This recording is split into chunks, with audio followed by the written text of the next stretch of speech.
U S A کا general introduction کیا ہے؟ امریکن جو آئین ہے دنیا کا سب سے مختصر ترین آئین ہے۔ ٹوٹل آرٹیکل 7 ہے اور ٹوٹل اس میں جو ورڈ استعمال ہوئے ہیں وہ 7000 ہیں، جبکہ اگر پاکستان کے آئین میں دیکھیں تو 280 آرٹیکل ہیں، انڈیا کے آئین میں تقریباً کچھ 400 کے لگ بھگ آرٹیکلز ہیں۔ 7 آرٹیکلز پر مشتمل امریکن آئین کو مزید سیکشنز میں ڈیوائیڈ کیا گیا ہے۔ چند صفحات پر مشتمل آئین کو اب تک 27 بار ترامیم کا سامنا ہوا ہے۔ 230 سالوں میں صرف 27 امینڈمنٹس۔ انڈیا میں 70 سالوں میں تقریباً 100 ترامیم ہو چکی ہیں، اور پاکستان کا جو 1973 کا آئین ہے اس میں بھی 30 کے لگ بھگ ترامیم ہو چکی ہیں۔ امریکن آئین میں پروپوز جو امینڈمنٹ ہے تقریباً 4000 کے لگ بھگ ہیں، لیکن وہاں پہ جو اس کا پروسیجر دیا ہوا ہے ترامیم کا وہ اتنا سخت ہے کہ وہاں ترمیم کرنا بہت مشکل ہے۔ پروسیجر آف امینڈمنٹ اس قدر ریجڈ اور پیچیدہ ہے کہ اسے most rigid constitution of the world کا نام دیا جاتا ہے۔ یہاں پہ ترمیم کا طریقہ بھی دیکھ لیں۔ طریقہ ترمیم سازی سب سے پہلے کانگریس 2/3 میجورٹی کے ساتھ پاس کرے۔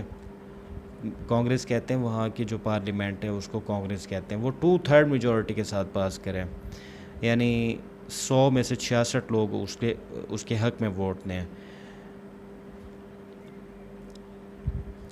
پاکستان کے صدر کے پاس کنسینٹ یا اسینٹ دینے کے علاوہ کوئی چارہ نہیں ہوتا، بے بس ہوتا ہے، مگر یو ایس اے میں ایسا نہیں ہے۔ وہاں پہ کانگریس اگر پاس کر بھی دے تو بل اس کے بعد اسٹیٹ ریٹیفیکیشن کے لیے جاتا ہے۔ 50 ریاستوں میں سے اگر 38 ریاستیں بل پاس نہ کریں تو بل ریجیکٹ ہو جائے گا۔ آخری امینڈمنٹ 1985 میں ہوئی تھی، پھر اس کے بعد اب تک نہیں ہو سکی۔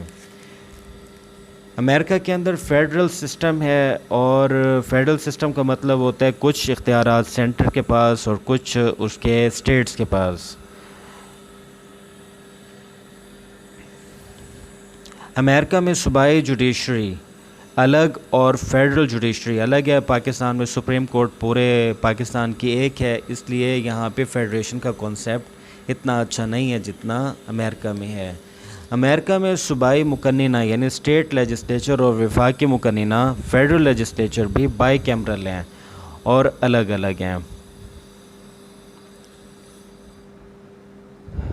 امریکہ کے اندر پریزیڈنشل فارم آف گورنمنٹ ہے، یعنی ہیڈ آف دی اسٹیٹ بھی پریزیڈنٹ ہے اور ہیڈ آف دی گورنمنٹ بھی پریزیڈنٹ ہے۔ پاکستان میں 2 نظام چلتے ہیں، ہم جانتے ہیں۔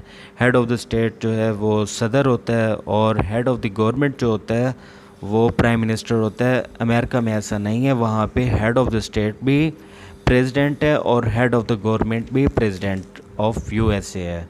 صدارتی الیکشن الیکٹورل کالجز کے ذریعے ہوتا ہے، جو کہ ہر 4 سال بعد لیپ ایئر میں کرایا جاتا ہے۔ الیکٹورل کی تعداد 535 ہے۔ یہ 535 افراد جو الیکٹورل کالج کا حصہ ہوتے ہیں وہ اسمبلی کا حصہ نہیں ہوتے ہیں۔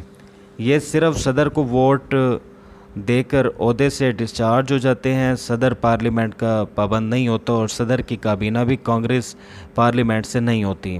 اس لیے امریکن صدر کے متعلق کہا جاتا ہے موسٹ پاورفل پرسن آن دا ارتھ۔ جیسا کہ ہم جانتے ہیں کہ برطانوی تخت کے ماتحت ریاستوں میں تمام تر اختیارات سینٹر کے پاس تھے، اس لیے امریکہ الگ ہوا۔ 13 ریاستوں سے یو ایس اے بنا تھا، آج 50 ریاستوں پر مشتمل ہے۔ دوسری طرف روز بروز جو برطانیہ ہے وہ سکڑتا چلا جا رہا ہے۔